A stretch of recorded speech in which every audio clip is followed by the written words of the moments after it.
Hello, everybody, and welcome to the Physician's Mind podcast, the show designed to engage the curious mind and help optimize your journey of lifelong learning and self-improvement in medicine and beyond.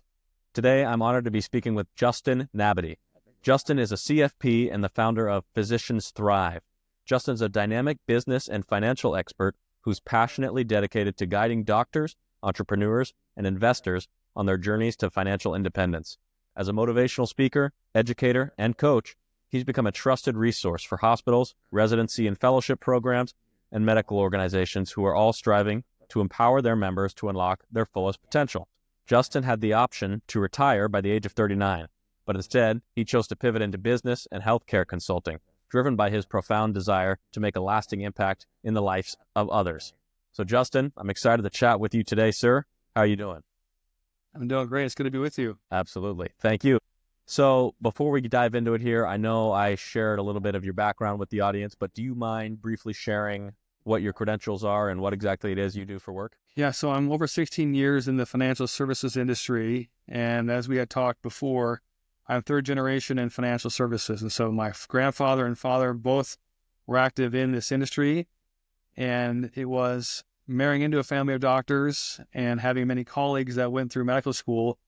I got to see firsthand what it's like to do the grind, to put the future off in terms of actually being able to make decent income, and the sacrifice, the struggle. It's a real sacrifice that you make to be able to care for others. And so this is something that we got to see family members go through tough times. One of the things that we'll talk about specifically is contracts. Most don't realize this, but you are in an upper echelon class of professionals like a professional athlete.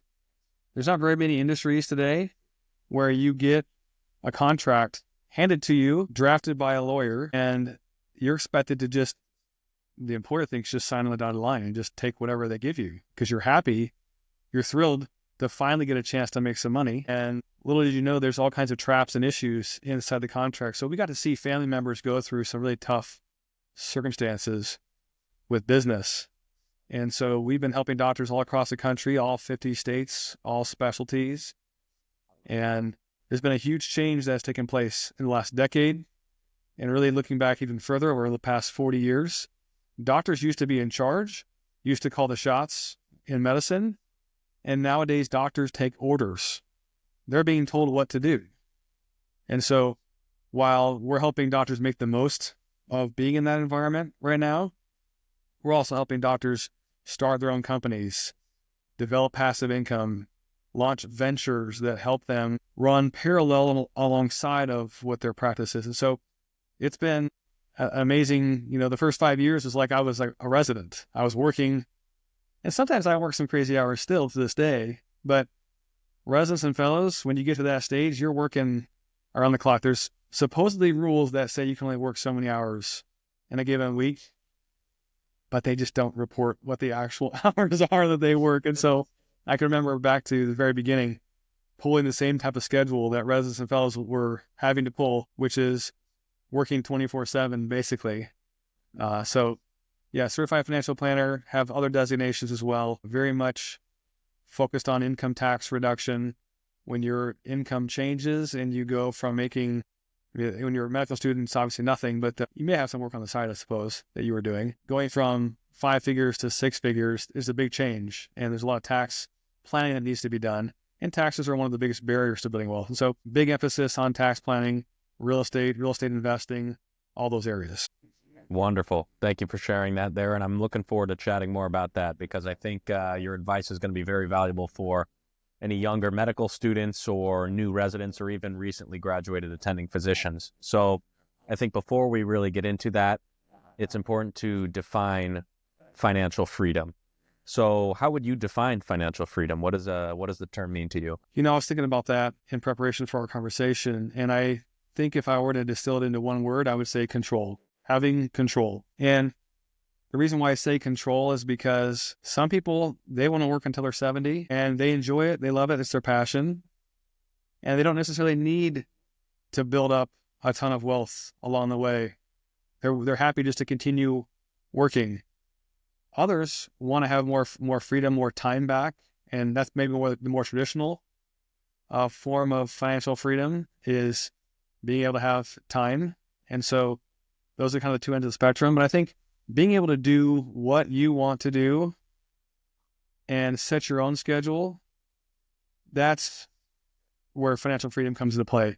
You can choose to do more if you want to, or you can choose to do less if you want to. Wealth is, I think for many, it can be a relative sort of thing. We are of the impression that more is always better, but to an extent, as far as what you're having to do to create that. And so the challenging thing for medical professionals is that they live in an arena that is just by design, you have to trade time for money. There's really no way to get paid in healthcare without putting in the time, putting in the hours, until you start investing in, let's say, surgery centers or alternative investments, real estate.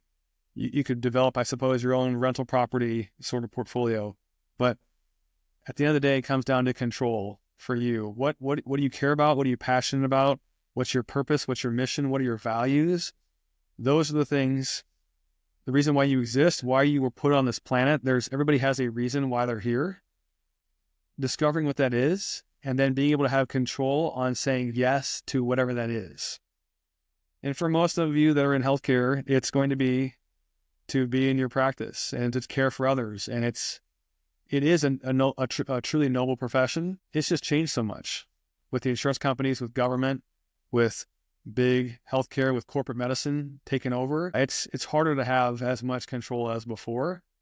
So what we do on our team is we provide the resources, the expertise, the advice, and the tools to be able to have more control in your practice. And so whether you're in healthcare or not, for anybody who's tuning in, for me, I would say control is the most important thing, because if you want to do what I've done a time or two, is if I'm training for Ironman and I want to go do a 6-hour bike ride in preparation for my next race, and my wife's like, no, you're not doing that on Sunday and you're not doing that on Saturday. Okay, well then I guess I'm doing it on a Friday. I'm gonna do a half day for a period of 6 weeks on Fridays, so that way I have a nice block that's not interrupting family time. It's more so the work time. I'm gonna put in I'm gonna batch my bigger workouts, and that's a control thing. Like, I have the freedom to be able to figure out how to maybe do some evenings or pocket some time here or there, so that way I keep things rolling the way I want them to be rolling and have that choice. So that's what I would say it is. Well said. That's a pretty solid definition there. Ultimately, financial freedom is the medium through which you get control over your time. You can start doing the things that you want to do and to fulfill the purpose for which you were put on this earth. Financial freedom allows you the time to do that. Instead of the classic exchanging your time for money, you can start making your money work for you, thus giving you the time to do whatever it is you want. That's right. So my next question that we had written down was, why do you think it's so important for doctors to think about this? And before we continue with that, I think commonly it's thought that when a physician reaches financial freedom, it can enhance their practice, because a physician who has sufficient wealth is no longer going to work for money. They can go to work because they genuinely like doing what they're doing. And I think there's some statistics, I don't know them off the top of my head, but there's some statistics that show like doctors who are financially stable tend to be happier and they tend to be more efficient in their care. So other than that reason, do you have any other reasons why a physician should be thinking about financial freedom? I do. And even as it starts out in medical school, you need to think about yourself as a person, as if you are a business entity yourself. It sounds weird to say that. You think about a business as if a business is like a building, or it's a company that isn't really a person, like a one-person company. It's a collective of lots of people and processes and systems. You as an individual need to think of yourself as if you are a bona fide business. You are straight up a walking, living, breathing business, because you are. And this is where I find doctors tend to just stay in this naive mindset, which is, I'm here, I'm going to get trained, I'm going to get my education, and I'm going to see patients, and then that's all there is to it. Well, the reality is that's just not going to cut it. It's not going to be good enough. Today in healthcare, it's like $4.3 trillion in the ecosystem in healthcare. Do you know what percentage of that total ecosystem goes to doctors? If doctors are the star player, If they're the ones, and they're the reason why healthcare exists, there would be no caring for others if there wasn't doctors providing that care, leading everything as they're supposed to. What percentage of that total pie do you suppose doctors comes to them? Do you have any idea? Have we talked about this already? No, you said 4.3 trillion total? 4.3 trillion. It's over $4 trillion in the healthcare ecosystem. Gosh, I don't know. Let's see. I'd say, definitely a small fraction, smaller than what it should be. I'll go with that. Yeah, you're right. You're on the right track. Think about this. Engineers, attorneys, it could be some accounting professionals, some tax people, athletes. Rarely do you see a situation where they're getting a tiny amount of the revenue. Athletes actually, if you go back and look in time, they decided because they were getting taken advantage of, that they had to form a union. Union was required. Think about that. You think that unions would be for people who are more like blue collar or are an underclass and need a voice and need to band together to stand up for themselves? Professional athletes started a union. Why? Because the teams were taking advantage of them. And so they negotiated with the teams to split the revenue. So of the revenue that's left over after expenses, give or take, they're splitting that revenue. Doctors are getting 7 to 8% of the pie. That's it. It's insane. What you produce, you are an absolute rocket booster when it comes to like revenue generation. You have your patient care, but you have all the ancillaries that kick up from revenue that's created. Doctors should be double digits and climbing in terms of a percentage of the revenue they take in. There's so many other groups that are competing and taking money out of healthcare. This is why, to your question, you have to put your business hat on. You are a business. You think of yourself as a doctor, but if you don't put on your business hat and be a doctor and a business owner or business-minded, you will get taken advantage of. You will work more than you should for what you're paid. I literally just got done talking with a doctor who's an OBGYN, and she had a family situation where her daughter became ill. And so the nice thing was they decided to let her work 1 day a week, which is pretty unheard of. You don't usually get to hear about people working 1 day a week, but they were letting her do this because of her family member. Her daughter was suffering. So this went on for some time. Well, then her daughter passes away and she comes back to work and she's getting paid hourly, which is below market. I could tell in like the first few seconds of the conversation that she was not getting paid right. Well, all these new hires that are coming in, they're getting paid way more than she is. And she's just like, this is not right. And the new doctors that are starting out, they're getting opportunities to work different places because there aren't enough jobs open, there's not enough doctors available for the jobs that need to be filled. We have a physician shortage issue already. It's getting worse. So the market is in the doctor's hands right now. Doctors should be able to choose where they want to be. And so the new doctors have options. So they're going to expect and require to get paid a certain amount. Well, somebody who's been in practice for 10 years who didn't get inflation adjustments over time, she's now in a situation where, no joke, she's getting paid $100,000 less per year than she should. She's making like $220-ish, and she should be making $330 something. And so she wants to know, how does she talk to her employer about the discrepancy between what the new doctors are getting and what she's getting? So there's some other nuances that go along with this. But the best labor cost for a business is free labor. Like, if you're a business owner and you can get labor for free, like, that's why slavery was such a big thing, which was atrocious, was one of the worst evils of all time, was slavery. And business owners loved it because they're getting production for free. It was basically pure profit. In healthcare, doctors are working and seeing so many patients and working hours, and they're not getting paid what they should be getting paid. And I could go down a huge rabbit hole on this and give you like a whole bunch of specifics if you want to. But the bottom line is you have to have a business hat on, a business mindset.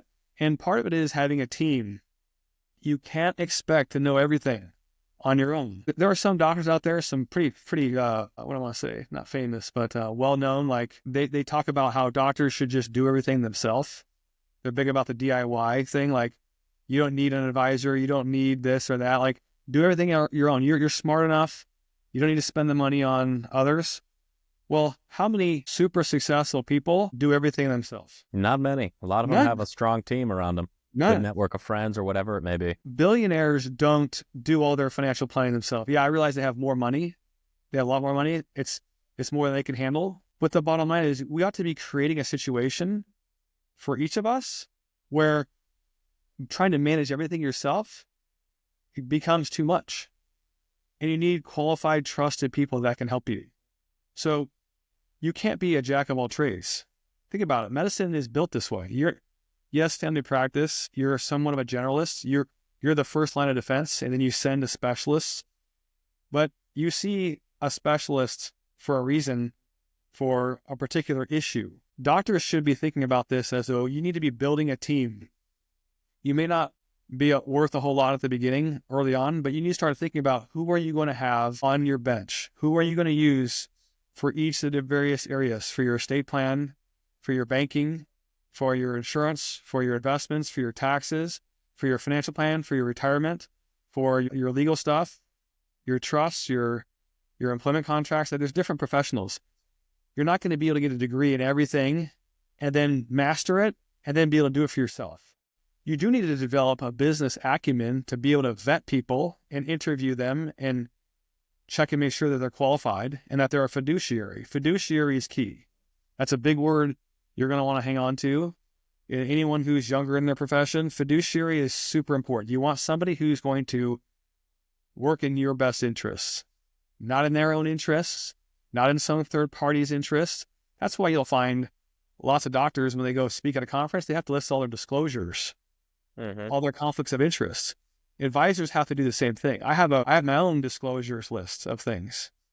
And you need people who will be transparent with you. But the bottom line is you want to have a team as you're going along. Who are you going to pull in? Like you're the coach and you're building a team for yourself. You're going to be the CEO of your life. You're going to be the boss, but having that business mind so that way you don't do what this OBGYN did, where she got a favor, sort of, came back, and she was thankful for the favor, but then she let them take advantage of her year after year after year. So now she's 5+ years behind, and now she's asking me for help. She found us online. She reached out to us because we're compensation specialists. We have over 25,000 clients, all 50 states, all specialties. And she's like, what do I do? And so I was able to give her some guidance, which we can dig into it maybe as well. But business hat, you have to become a business person. You are a walking business. The amount of revenue that you will generate directly or indirectly is so big. It's massive. So that's what I would say. Sorry, it's a very long answer to your question, but this is super crucial. Even as a student, you don't have to do a lot right away. Just do it in small phases. Add little by little. Like every month, try to think of something that you can do to equip yourself every month. I'm not telling you to read a book a month, but expose yourself. Get some videos. Like get a mentor. Find somebody who can help you say, okay, I've got all these areas of my life I'm going to have to manage. And back to the thing about super successful people, they don't do everything themselves. You find what you love. You find what you're most passionate about. What gives you energy? What are the things that you can do that will never tire you? You can literally do it every day, all day, and you don't get tired because you're passionate about it, because it's deeply meaningful to you. Find what those things are, and then outsource everything else to your team. Think about that. Think about the quality of life that you could have if you just spend time in the areas that are most important to you. And then you have more qualified people that can help you in the other areas. Yeah. So be a way to think about this from having your building blocks start from the very beginning. Yeah, it certainly seems like something that's worth striving for, and it ties back into the initial part of our discussion, which had to do with financial freedom. And once you reach that point, you can allocate or delegate responsibilities to different personnel to do the things that you may not want to spend your time doing. And whether that's something as simple as a house cleaner that you have the means to hire, or something like a financial advisor or what have you, it could be anything. But once you have the means to do so, it really enhances your quality of life. Obviously, we've kind of established here that a physician's salary alone may not necessarily be enough to truly thrive. Although you will be in a good position. If you truly want to thrive, you have to be thinking about business endeavors. You have to think of yourself as a business, and you have to think of how you can expand your team and establish something that generates revenue. I think this was on a different podcast, Dr. Kyle Stevenson's Assets and Orthopedics podcast. He was talking with Dr. Vikram Raya, and Dr. Raya said, these days, if you want to be a financially free doctor, you can't just be a doctor. You have to be a doctor and an entrepreneur, or a doctorpreneur, he called it. Yep.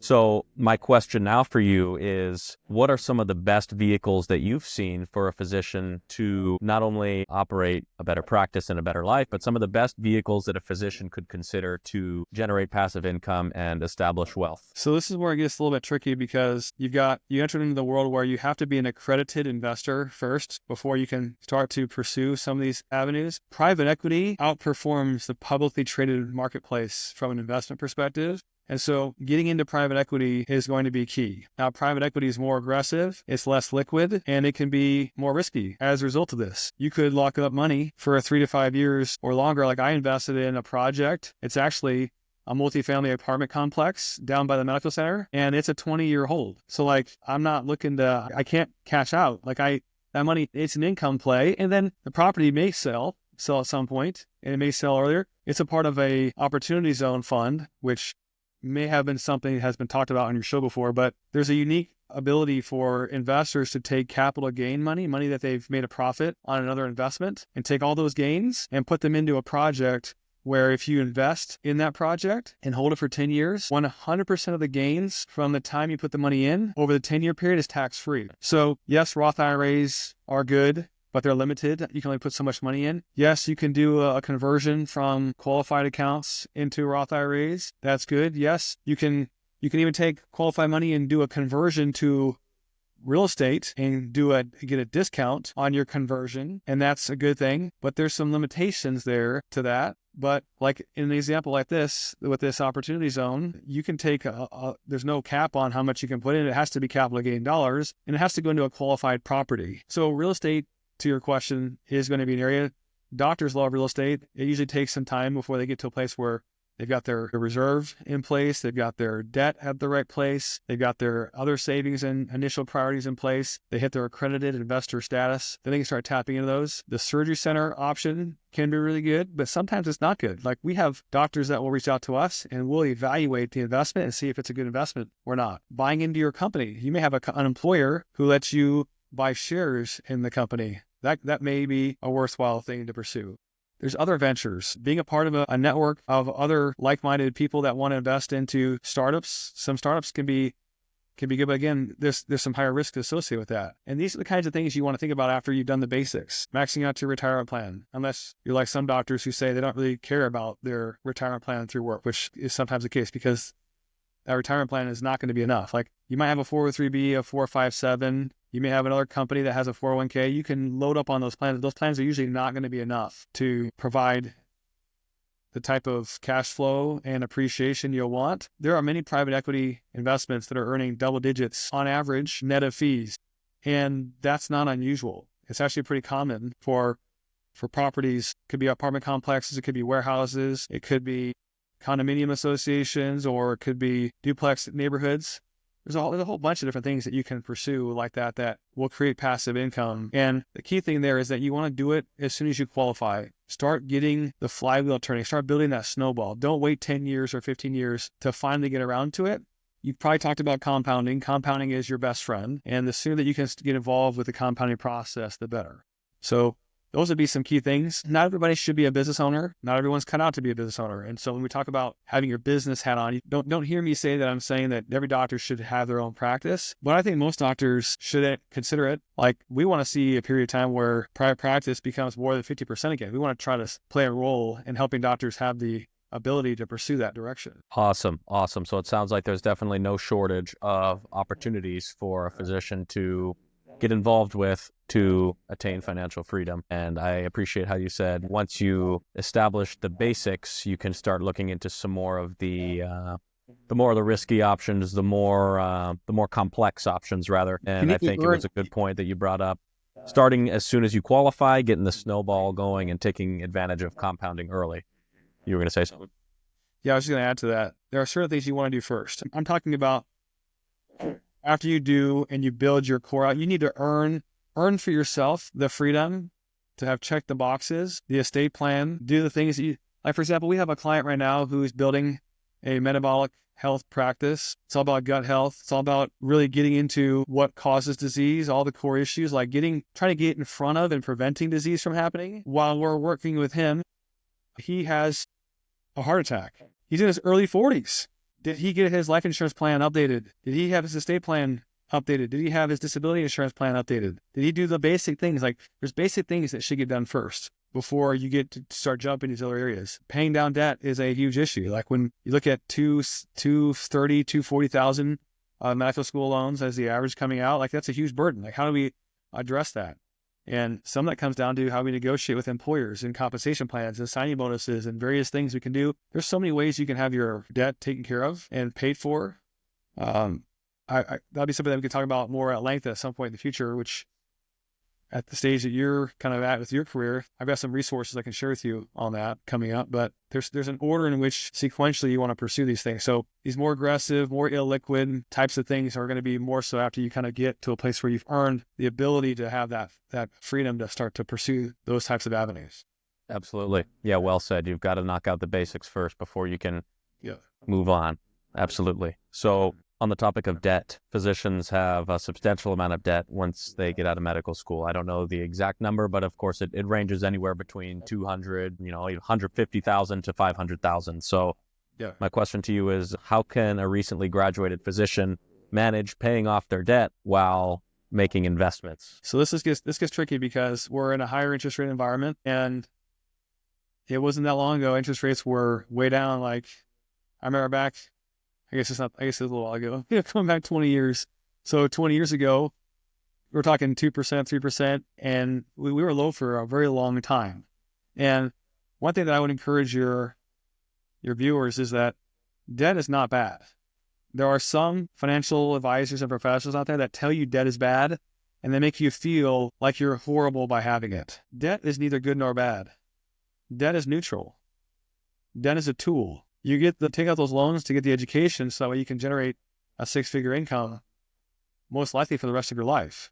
That's not a bad investment. Debt is neutral. The ability to manage it and take more of it out and use a lot of it when interest rates are low. And when interest rates are high, we have to be more careful and more diligent with it. We ought to be arbitraging what we're paying in interest and what we're earning.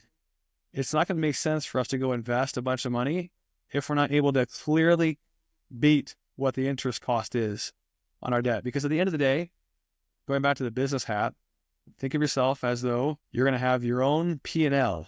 P&L stands for profit and loss statement. You want to be tracking your own profit and loss statement and your own personal balance sheet every year. There are not very many doctors that I found before we start working with them that they start the year and end the year and do a review. How much did my net worth grow in that year? How much debt did I pay down? And how much assets did I add? And how much do my assets appreciate? We do it for so many other things. We file our taxes. More important than filing your taxes is checking to see where you're going and are you actually making progress? And one of the things that I'll share with you about retirement is that retirement actually was a government invention.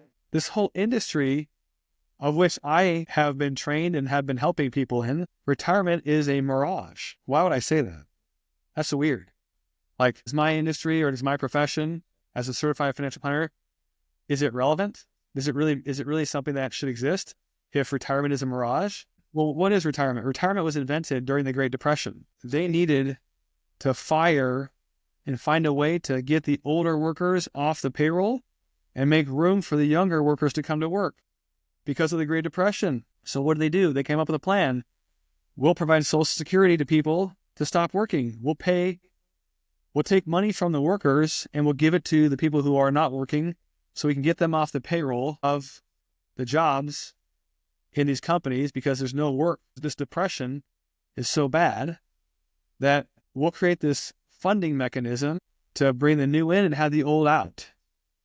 Well, back then, life expectancy was like 2 to 4 years. What about that? From a retirement perspective, that's why Social Security is such a broken program. It was actually only supposed to be a temporary program. But before that, retirement didn't exist. It was a government invention that now, all these years, we think I got to get saved up to a certain point, and then I'll have enough, and then I'll be able to be financially free. That's a mirage. Retirement isn't something that you leave a profession and leave that and be done. It's something you transition to something else. Human beings were never meant to be living a life of total ease. There's a book called The New Retirement Mentality. It's fantastic on this. I've seen the author speak multiple times, and we were never meant to retire from something. We were meant to retire to something. We transition from something into something else. When you are higher up there in your years, you have the most experience, the most knowledge, and you should have the most financial resources. So you're the most valuable asset in the community. If you think about it from like a tribe perspective, these older members of the tribe are gold mines to help the next generation. And so staying active in something, people who just completely, exit their profession, they get sick and they die. Statistically, they don't live very long. You have to stay actively learning and doing something. So retirement goes back to control. You're building a life to have more and more control, and ultimately you have complete control, and you can do whatever you want. But you're still doing something. It may be volunteer work. You might be doing could be anything. Could be that you're active in your church and you do ministry. It doesn't matter what it is. But you're doing something. You're connecting with people. You're continuing to keep your mind going. And so the debt piece, going back to your question, it is something where it's a balancing act, and you may have a period of time where you can't do as much investing. You have to wait until you get far enough along, or you can refinance, or if they're like you and you're planning ahead earlier on, you can get into programs where your student loans or your debt can get taken care of or can be forgiven, or there's so many different ways to have your education paid for that it'd be worth talking to somebody who might be able to guide you on how you can get half or more than half of your student loan burden taken care of. There's so many different options, so many programs that exist. Interesting. And I really like how you talked about the fact that we were never meant to live lives of total ease. It reminds me of Teddy Roosevelt's strenuous life speech. I believe that was Teddy Roosevelt.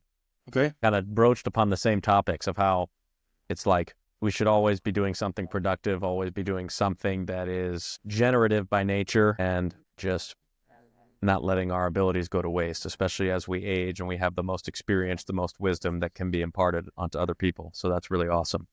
So yeah, I'm trying to look up this quote that I remember from, I'm not sure if it's the same book, but it says something like a life of total ease is degrees away from disease. And what was the title of that book again? It's called The New Retirement Mentality by Mitch Anthony. So a life of total ease is degrees away from disease.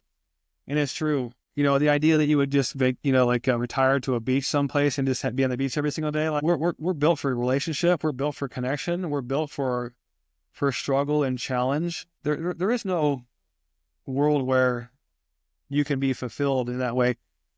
It's a give and take sort of thing. It's a balancing thing. There's going to be times where we're needing to do more and times where we can have recovery. It's kind of like your body. Like you can press your body, like you build a muscle, you stress your muscles out, you break them down, then you let them recover, let them repair. Same thing with life. And so I share that about the retirement thing because sometimes retirement itself is a burden because you're chasing it. And then when you think you got it, it's not enough. It's not right. It's not what it's a letdown. Because at the end of the day, what matters is who you are and or who you're becoming. That's the most important thing. And being able to get more and more control on the way is critical. Interesting. It always ties back, a lot of my discussions always seem to tie back to the idea that when you keep, it's like we have an external purpose and we have an internal purpose. And this is like Eckhart Tolle spirituality sort of talk. But the general idea is like the present moment is all that we have. And we kind of miss the mark of life when we begin to think of things in the distant future that are going to bring us fulfillment and salvation, if you will. The happiness always just beyond the horizon idea. And we use the present moment as a stepping stone to get to there, instead of just embracing it for what it is, we use it as a means to an end. And like you mentioned with retirement, people work their whole lives. Oh, once I retire, everything's going to be great. I won't have to do anything. And it's like, well, actually, that's going to be pretty miserable not having anything to do. It's like we have to have some sort of responsibility, some challenge to wrestle with. So brilliant point. Yeah, you don't have to work. I'm not saying that you have to go back to work and stay working. I'm not saying that. I mean, I suppose you could have hobbies that you're just so busy with hobbies all the time, but you are so valuable at that stage of life. Your ability to influence the next generation and mentoring is extremely important. Extremely. Like, that's what makes, I think, society be able to really be able to advance and to move forward, is to be able to have that sort of mentoring, sort of a dynamic where you're continually investing in that next generation. Absolutely. So in preparation for that, what do you think are some of the most important aspects of a financial plan for a medical student or a new doctor? Well, I'll give you some kind of couple sad stories, actually. It was sad, it then became better, and then it turned out unfortunate, but the ultimate situation was good for the family members that were surviving the situation. But, when you're young and you are relatively no health issues, you think, I'm invincible, I'm bulletproof, I'm going to be able to live forever, no issues.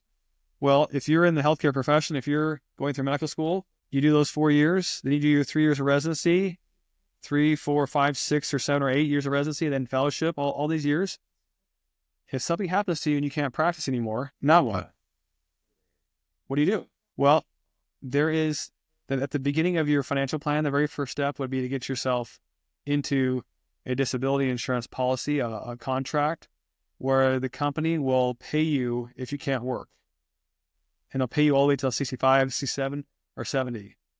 It's a way to make sure that you get a return on your investment with your occupation. So that way, no matter what, if something happens to you, it could be a car accident. It could be something stupid like that where it wasn't your own fault. Somebody hits you. You have a back issue. You have so much pain, you can't walk, or you get paralyzed, or something else, and you can't practice. You can't guarantee or expect that you're going to somehow keep on getting paid if you're not working. Sometimes employer plans exist for income purposes, but if you can't do your specialty, let's say you're going to go into surgery and you can't do surgery, you can continue to collect disability income while you can't do surgery, but you could do something else. So for the core of the plan would be getting that in place to make sure that no matter what happens to you, you're going to collect income regardless of what your future is. The story I was mentioning is that we had a cardiologist who was perfectly healthy. He did get a plan in place, and he developed ALS and had that for like 4 or 5 years. And he was collecting $25,000 of tax-free income per month. And he did pass away this last year, unfortunately. But his family was taken care of during that time. And they had estate planning, they had life insurance, they had other things like that in place. So the first thing you do is defensive. You want to do your defensive planning to make sure you're protected, that you have your ducks in a row, you have your estate plan, you have your will, your trust, your healthcare directive, your power of attorney. Get those things in place first. And then after that, with the disability insurance or life insurance, then you start to develop a plan where you specifically look at how much should I be saving? What am I doing to reduce my taxes? There ought to be a very proactive tax reduction strategy. Most doctors pay $5,000 to $10,000 in excessive taxes per year without even knowing it. The more you make, the more you pay. And the more likely it is that you're paying more than you should. So, as I mentioned earlier on, is that taxes are one of the biggest barriers to building wealth. And so you want to make sure that you're utilizing all the different avenues. And here's where having 1099 income is really important. Ideally, you'll have as much non-W-2 income as possible. So if you're talking about financial planning, a step in financial planning is to not have all W-2 income. W-2 income is the highest tax income. It's crazy what I see out there. Structure yourself so that you have some or as much as possible 1099 income, self-employment income, business income. You do not want to have only employee income. You will pay more tax and you will not be able to save as much toward building up your assets and for wealth building. So I would say if you do those things right there, you'll be off to the races on a good track, in addition to some other things we talked about. Awesome. So first and foremost, insure against disaster, particularly physicians that's looking into a high quality disability insurance plan, among the other ones that somebody would need to consider. But ultimately, insuring against disaster, first and foremost. I think the Stoic philosophers called that like negative imaging or something, like thinking about the absolute worst thing that can happen and then being prepared for it. Yep. And then moving on to the next sort of steps, which in this case is thinking of tax reducing strategy. You know, the more you make, the more you pay, and taxes end up being one of the biggest barriers to generating wealth. So, like you mentioned, minimize the W-2 income and try to maximize the 1099 self-employment income to reduce the tax burden in your life. Justin, I think it's been a really good discussion so far, and I think your insight's going to help a lot of medical professionals. And before we part ways here, I want to ask, do you have any other pieces of advice for the listeners that you think would be worth sharing? Yeah, I'll share with you one of my favorite quotes, and that is by Zig Ziglar. You may have heard that name before. What he says is that the key to getting everything you want in life is to help enough other people get what they want. And in a lot of ways, if you see 1,000+ patients a year, which many doctors do, you're helping a lot of people. And certainly if you help enough of them, you should be able to get to a place where you have more and more control. But it doesn't have to stop there. You don't have to just limit your thinking to just your patient base. In really any profession, if you help enough people, if you find a way to add value, there's no limit to what you could make or could be worth or what you could do if you find a way to add more value. You can't get something that you've never had by doing something you never did. You may have to do things that are new and different, where you have to grow and evolve and change, but the only way that there's nothing stopping you from doing that other than yourself. So think bigger beyond what you may be able to do in a day from a standpoint of the hours of the day. How can you optimize and scale yourself and reach and help more people at a larger scale and spectrum? Because by doing that, you will naturally attract people to you. Like, you'll find, I'll wrap this up here in like 3 seconds. You'll find that in the future, you'll get invited to do consulting opportunities. You'll get contracts to do consulting gigs. And it could be that you're speaking, you're at conferences.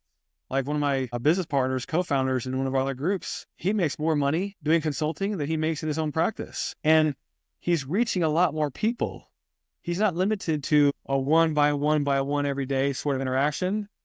He's doing consulting with other companies, and then those companies are touching tens of thousands of people, and he's getting paid because he's a subject matter expert in the thing that they produce or do, or the therapy or the treatment or the product that it is. So there's so much potential out there.